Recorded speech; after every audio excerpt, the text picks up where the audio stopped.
తెచ్చింది.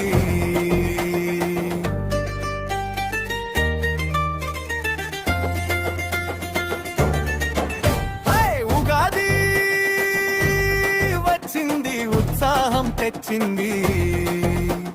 అందరి ఇంట నవ్వుల పంట, మామిడి తోరణం ఎంతో శుభతరుణం. పచ్చని చిగురులా